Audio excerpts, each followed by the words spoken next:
Gunung Lewotobi, gunung kembar di Flores yang dikelilingi kisah mistis. Banyak cerita tentang pendaki yang hilang tanpa jejak. Tapi bagi tiga sahabat, Ian, Deka, dan Dewa, cerita itu justru memicu rasa penasaran. Bro, kapan lagi kita mendaki gunung yang penuh cerita seram? Seru kan kalau nanti kita bisa cerita ke anak-anak kampus, ucap Dewa sambil tertawa. Ian, yang dikenal paling tenang, hanya mengangguk. Asal kita tetap hati-hati dan gak meremehkan tempat ini. Deka, si pemberani, menepuk bahu Ian. Santai, bro. Kita cuma mendaki, bukan cari masalah. Mereka berangkat pagi-pagi buta, melewati hutan yang lebat. Suara burung dan gemerisik dedaunan menemani langkah mereka.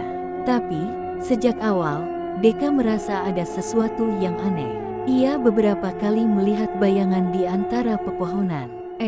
Kalian lihat itu enggak? Tanya Deka, menunjuk ke arah hutan. Ian dan Dewa menoleh, tapi tak ada apa-apa. Lu halu, Dek. Udah, fokus aja jalan, balas Dewa. Namun, semakin mereka mendaki, suasana berubah. Hutan menjadi sunyi, bahkan suara burung pun menghilang. Saat mereka sampai di sebuah pos pendakian kecil, Dewa tiba-tiba berhenti. Kalian dengar suara kayak orang nyanyi enggak? Ian mengernyitkan dahi. Nyanyi? Di tengah hutan gini? Mereka diam, mendengarkan. Samar-samar terdengar suara perempuan bernyanyi, nadanya sendu, seperti lagu duka. Nggak usah didengerin. Biasanya itu cuma angin, ujar Ian, mencoba menenangkan mereka. Tapi suara itu semakin dekat, dan kini terasa seperti ada yang mengawasi mereka. Matahari mulai tenggelam saat mereka memutuskan untuk mendirikan tenda di sebuah tanah lapang kecil di tengah jalur pendakian. Langit berwarna jingga, tapi hawa dingin mulai terasa menusuk. Dewa sibuk menyalakan api unggun, sementara Deka terlihat gelisah. Ia bolak-balik menoleh ke arah pepohonan di sekitar mereka. Kalian ngerasa nggak sih? Tempat ini beda, ucap Deka, suaranya pelan. Ian hanya melirik sambil mengencangkan jaketnya. Kita kan memang di tengah hutan. Wajar kalau suasananya bikin nggak nyaman. Namun, saat malam tiba, keanehan mulai terjadi. Suara perempuan bernyanyi yang tadi mereka dengar kembali muncul. Kali ini, terdengar lebih jelas, seperti berasal dari dekat tenda mereka. Lu pada dengarkan? Ini bukan angin, bisik Dewa, wajahnya pucat. Ian mengangguk perlahan. Kita jangan keluar dari tenda. Apapun yang terjadi, tetap di sini. Tiba-tiba, kain tenda mereka bergerak seperti ada sesuatu yang meraba-raba dari luar. Astaga, itu apaan? Teriak Deka, menggenggam senter dengan tangan gemetar. Ian mengambil keputusan cepat. Matikan lampu, jangan bikin suara. Di dalam gelap, mereka hanya bisa mendengar napas mereka sendiri yang memburu. Gerakan di luar tenda semakin intens, seperti ada yang mondar-mandir. Suara langkah kaki terdengar berat, tapi anehnya tidak seperti langkah manusia. Beberapa menit berlalu dalam ketegangan, sampai akhirnya semuanya hening. Kalian pikir udah pergi? Bisik Dewa. Namun sebelum Ian sempat menjawab, suara berbisik terdengar dari luar tenda.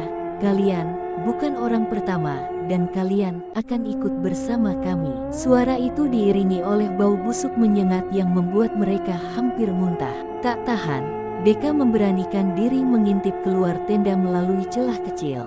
Apa yang dilihatnya membuat wajahnya pucat pasi. Deka, apa yang lo lihat? Desak Ian. Dengan suara gemetar, Deka menjawab, ada perempuan berdiri. Bajunya compang camping. Mukanya, astaga, matanya kosong, kayak nggak hidup. Tiba-tiba, perempuan itu menjerit. Suaranya memekakkan telinga, seperti seruan kematian. Seketika tenda mereka terguncang hebat, seperti ada yang mencoba merobeknya dari luar. Tenda mereka terus terguncang, seakan sesuatu sedang mengamuk di luar. Jeritan perempuan itu tak juga berhenti, menggema di tengah malam gelap. Dewa, yang biasanya paling santai, kini terlihat ketakutan luar biasa. Kita nggak bisa diam aja di sini. Kalau dia berhasil masuk, kita habis, desis Dewa dengan napas tersengal. Kalau keluar, kita juga nggak tahu apa yang nunggu di luar, balas Ian, berusaha tetap tenang meski tangannya gemetar. Namun, sebelum mereka sempat memutuskan, suara jeritan itu tiba-tiba berhenti. Suasana menjadi sunyi senyap, bahkan suara jangkrik pun tak terdengar. Apa dia udah pergi? Bisik Deka sambil memegang senter erat. Ian mengintip dari celah kecil tenda, memastikan keadaan. Yang dilihatnya adalah kegelapan total, tanpa tanda-tanda makhluk itu. Aku rasa sudah aman, tapi kita harus segera pergi dari sini. Mereka memberanikan diri keluar, berjalan pelan sambil membawa peralatan seadanya. Namun, ketika mereka melangkah beberapa meter dari tenda, mereka menyadari sesuatu yang aneh. Jalur pendakian yang tadi mereka lewati kini lenyap. Ini bukan jalan yang kita lewati tadi, kan? Tanya Dewa, suaranya bergetar. Ian menggeleng, berusaha menenangkan diri. Tetap tenang, mungkin kita salah arah. Kita cari tanda jalur pendakian. Mereka terus berjalan, tapi semakin jauh mereka melangkah, hutan terasa makin asing. Pepohonan menjulang tinggi dengan akar-akar besar yang terlihat seperti tangan mencengkeram tanah. Sesekali, mereka mendengar suara langkah berat mengikuti mereka, tapi setiap mereka menoleh, tidak ada apa-apa. Kita seperti berjalan dalam lingkaran, gumam Deka setelah mereka melewati pohon dengan tanda yang sama untuk ketiga kalinya. Tiba-tiba, Dewa berhenti. Tunggu, kalian dengar itu? Semua diam. Dari kejauhan, terdengar suara seperti orang memanggil nama mereka. Iaan, Deka, Dewa. Suara itu terdengar seperti milik seseorang yang mereka kenal, tapi dengan nada yang tak wajar, terdengar serak dan menyeramkan. Itu bukan suara manusia, bisik Ian. Jangan pedulikan. Namun, Deka tampak bingung. Tapi itu, suara kakakku. Aku yakin. Ia mulai berjalan menuju arah suara, meski Ian dan Dewa mencoba menahannya. Deka, jangan. Itu jebakan, seru Ian. Deka tidak mendengarkan. Ia terus melangkah hingga akhirnya menghilang di balik pepohonan. Seketika, suara jeritan memilukan terdengar dari arah yang sama. Ian dan Dewa hanya bisa saling pandang, wajah mereka dipenuhi ketakutan. Deka, teriak Dewa, hendak mengejar, tapi Ian menariknya. Jangan, kita harus pergi sekarang, atau kita juga nggak akan selamat.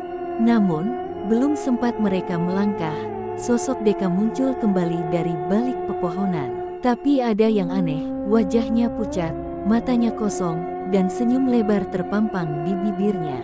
Kenapa kalian mau pergi? Di sini, lebih baik, katanya dengan suara datar. Ian dan Dewa terdiam melihat Deka berdiri dengan senyum menyeramkan. Ia bergerak mendekat perlahan, tapi langkahnya kaku, seperti bukan dirinya lagi.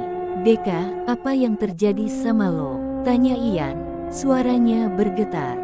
Deka tidak menjawab, hanya tertawa pelan.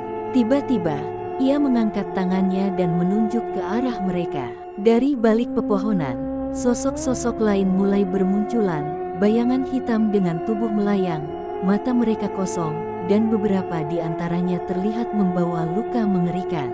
Itu, pendaki lain, bisik Dewa, tubuhnya gemetar hebat.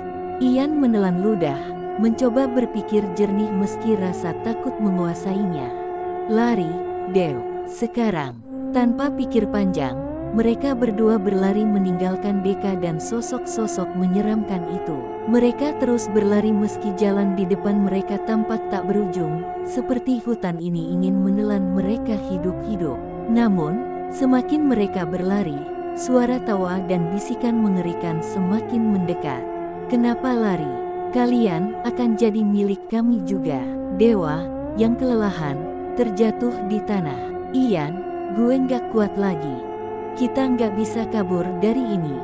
Ian mencoba menarik Dewa untuk berdiri, tapi tubuhnya sendiri terasa semakin lemah. Kita nggak boleh menyerah, Dew. Ayolah, bangun. Namun, dari balik kegelapan, Deka muncul kembali. Kali ini, ia tidak sendiri, di belakangnya. sosok perempuan dengan baju compang camping dan wajah rusak mendekat. Ia tersenyum, menunjukkan deretan gigi tajam. "Kalian sudah jauh-jauh datang ke sini. Jangan pergi begitu saja," ucapnya dengan nada dingin. Ian mencoba melindungi dewa, tapi tubuhnya seolah membeku. Perempuan itu mendekat, dan seketika, hutan berubah. Mereka kini berada di sebuah tanah lapang, dikelilingi kabut tebal. Di tengah lapangan itu, terlihat sebuah lubang besar, seperti sumur tak berdasar. Suara jeritan terdengar dari dalamnya. "Kalian akan tinggal bersama kami selamanya," ucap perempuan itu sebelum mendorong mereka berdua ke dalam lubang. Keesokan harinya, tim SAR menemukan tenda mereka yang kosong di tengah jalur pendakian Gunung Lewotobi. Semua perlengkapan tertinggal rapi, tapi tidak ada jejak Ian, Deka, atau dewa. Warga setempat hanya menggelengkan kepala. Mereka sudah menjadi bagian dari gunung. Tidak ada yang bisa membawa mereka kembali. Pendakian terakhir itu menjadi misteri yang tidak terpecahkan. Gunung Lewotobi tetap berdiri megah, menyimpan rahasia kelam yang tak akan pernah terungkap.